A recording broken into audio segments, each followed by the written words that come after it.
ஐபோனை hack பண்ண முடியாது, ரொம்பவே சேஃப்னு எல்லாருமே நினைச்சிட்டு இருக்கீங்களா? அப்பெல்லாம் இல்லவே இல்லை. அதையுமே ட்ராக் பண்ண முடியும். சஃபாரியில ட்ராக் பண்ணிட்டு இருக்காங்க. 5 பேர் என்னைய ட்ராக் பண்ணிடுறாங்க. இதை எப்படி டெலீட் பண்ணணும்னு நான் உங்களுக்கு ஈஸியா சொல்லித்தரேன். உங்க ஐபோன்ல இருந்துச்சு அப்படின்னா கண்டிப்பா இதை டெலீட் பண்ணிக்கோங்க.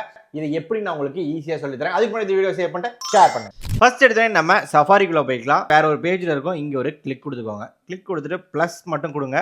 கொடுத்தீங்கன்னா இங்கே காட்டும் நம்மளை 5 பேர் ட்ராக் பண்ணிட்டு இருக்கான். அப்படி இல்லை சில பேருக்கு காட்டல அப்படின்னா எடிட்டில் ஜஸ்ட் நீங்கள் போயிட்டு இங்கே வந்து ப்ரைவசி ரிப்போர்ட் இருக்கும். இது ஆஃபில் இருக்கும். இதை ஆன் பண்ணிக்கோங்க. ஸோ இதை ஆன் பண்ணிட்டீங்கன்னா இங்கே 5 பேர் இருக்காங்க. இது எப்படி டெலிட் பண்ணுறோம் நான் உங்களுக்கு ஈஸியாக சொல்லித்தரேன். அப்படியே நம்ம செட்டிங்ஸ்குள்ளே போயிடலாம். ஸோ செட்டிங்ஸ்குள்ளே கீழே லாஸ்ட்டாக ஸ்க்ரால் பண்ணிங்கன்னா ஆப்னு இருக்கும். அதுக்குள்ளே போனீங்கன்னா சஃபாரின்னு மட்டும் சர்ச் பண்ணுங்கள். ஸோ சஃபாரி இருக்குது. கீழே அப்படியே நீங்கள் ஸ்க்ரால் பண்ணிங்கன்னா லாஸ்ட்டாக அட்வான்ஸ் அப்படின்னு இருக்கும். அதை ஒரு கிளிக் பண்ணிக்கோங்க. இங்கே பார்த்தீங்கன்னா வெப்சைட் டேட்டா அப்படின்னு இருக்கும். இதை ஒரு கிளிக் பண்ணிக்கோங்க. இங்கே கிட்டத்தட்ட எத்தனை பேர் ட்ராக் பண்ணிட்டு இருக்காங்க பார்த்தீங்களா? Remove all the website data அப்படின்னு ஒரு கிளிக் மட்டும் பண்ணிங்கன்னா எல்லா டேட்டாவும் ஓடிடும். நான் சொன்ன ஸ்டெப்ஸை மட்டும் ஃபாலோ பண்ணிக்கோங்க. உங்கள் சஃபாரியில் கண்டிப்பாக இந்த மாதிரி 5 பேர் 6 பேர் இருப்பாங்க. இதை போய் ஈஸியாக டெலிட் பண்ணிக்கோங்க. இந்த மாதிரி ஐஃபோன் ஃப்ரெண்ட்ஸ்க்கு எல்லாமே ஷேர் பண்ணுங்க. இந்த மாதிரி இன்ஃபர்மேஷன் பேஜை ஃபாலோ பண்ணிக்கோங்க.